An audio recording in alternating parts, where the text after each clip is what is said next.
Neat ಪ್ರಶ್ನೆ ಪತ್ರಿಕೆ ಸೋರಿಕೆ ಮತ್ತು ಅಕ್ರಮವನ್ನ ಪ್ರಶ್ನಿಸಿ ಚಿತ್ರದುರ್ಗದಲ್ಲಿ ಎನ್ಎಸ್ಯುಐ ಸಂಘಟನೆಯ ಕಾರ್ಯಕರ್ತರು ಬೃಹತ್ ಪ್ರತಿಭಟನೆಯನ್ನು ನಡೆಸಿದರು. ಇನ್ನು ಕೇಂದ್ರ ಸರ್ಕಾರ ನಡೆಸುತ್ತಿರುವಂತಹ ನೀಟ್ ಪ್ರಶ್ನೆ ಇಂದು ಪರೀಕ್ಷೆ ಹಗರಣದ ತನಿಖೆಗೆ ಒತ್ತಾಯಿಸಿ ಈ ಒಂದು ಪ್ರತಿಭಟನೆಯನ್ನು ನಡೆಸಲಾಯಿತು. ಚಿತ್ರದುರ್ಗ ನಗರದ ಗಾಂಧಿ ವೃತ್ತದಿಂದ ಓಭವ ವೃತ್ತದವರೆಗೂ ಕೂಡ ಬೃಹತ್ ಪ್ರತಿಭಟನಾ ಮೆರವಣಿಗೆಯನ್ನು ನಡೆಸಿ ಈ ಒಂದು ಪ್ರತಿಭಟನಾಕಾರರು ಕೇಂದ್ರ ಸರ್ಕಾರದ ವಿರುದ್ಧ ಧಿಕ್ಕಾರ ಕೂಗಿ ಆಕ್ರೋಶವನ್ನು ಹೊರಹಾಕಿದರು. ಪ್ರತಿಭಟನೆಯ ರ್ಯಾಲಿ ನಡೆಸಲಾಯಿತು. ಈ ಒಂದು ಸಂದರ್ಭದಲ್ಲಿ ನೂರಾರು ಮಂದಿ ಕಾಲೇಜು ವಿದ್ಯಾರ್ಥಿಗಳು ಕೂಡ ಈ ಒಂದು ಪ್ರತಿಭಟನಾ ರ್ಯಾಲಿಯಲ್ಲಿ ಭಾಗವಹಿಸಿದರು. ಇದೇ ಸಂದರ್ಭದಲ್ಲಿ ಎನ್ಎಸ್ಯುಐ ಜಿಲ್ಲಾ ಅಧ್ಯಕ್ಷರಾದ ಕಿರಣ್ ಯಾದವ್ ಅವರ ನೇತೃತ್ವದಲ್ಲಿ ಈ ಒಂದು ರ್ಯಾಲಿಯನ್ನು ಹಮ್ಮಿಕೊಳ್ಳಲಾಗಿತ್ತು.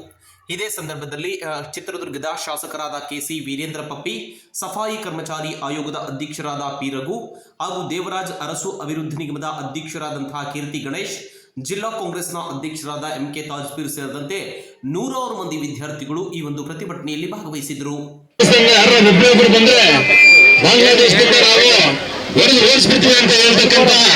ಈ ದೇಶದಲ್ಲಿ ಪ್ರಶ್ನೆ ಪತ್ರಿಕೆನೆ ಇರಬೇಕಾಗಿ ಲೀಕ್ ಆಗಿ ವಿದ್ಯಾರ್ಥಿಗಳ ಭವಿಷ್ಯದ ಜೊತೆ ಆಟ ಆಡ್ತಿರ್ತಕ್ಕಂಥ ಒಂದು ಕೇಂದ್ರ ಸರ್ಕಾರ. ಯಾಕೆಂದ್ರೆ ಕಷ್ಟಪಟ್ಟು ತಾವೆಲ್ಲ ವಿದ್ಯಾರ್ಥಿಗಳ ಹಗಲರಾತ್ರಿ ಶ್ರಮ ಹಾಕಿ ತಮ್ಮ ತಂದೆ ತಾಯಿಗಳು ಕಷ್ಟಪಟ್ಟು ಮಕ್ಕಳನ್ನ ಓದಿಸಿದ್ದಾರೆ. ಅವ್ರು ಓದಿಸಿದಂತ ವಿದ್ಯಾರ್ಥಿ ಒಂದು ಎಕ್ಸಾಮ್ ಬರೆದು ತಾನೊಂದು ಒಳ್ಳೆ ಇಂಜಿನಿಯರಿಂಗ್ ಮೆಡಿಕಲ್ ಸೀಟ್ ಪಡಿತೀವಿ ಅಂತ ಆಶಾಭಾವನೆ ಇಟ್ಟುಕೊಂಡಿರ್ತಕ್ಕಂಥ ವಿದ್ಯಾರ್ಥಿಗಳಿಗೆ ಇವರು ಎಲ್ಲ ಕುತ್ಕೊಂಡು ಪ್ರಶ್ನೆ ಪತ್ರಿಕೆಗಳನ್ನು ಲೀಕ್ ಮಾಡಿ ಆ ವಿದ್ಯಾರ್ಥಿಗಳು ತಮ್ಮ ಮನಸ್ಥೈರ್ಯ ಕಳ್ಕೊಂಡು ಆತ್ಮಹತ್ಯೆ ಮಾಡ್ಕೊಳ್ತಕ್ಕಂಥ ಘಟನೆ ನಡೀತಿರ್ತಕ್ಕಂಥದ್ದು ತುಂಬಾ ದೊಡ್ಡ ದುರಂತ.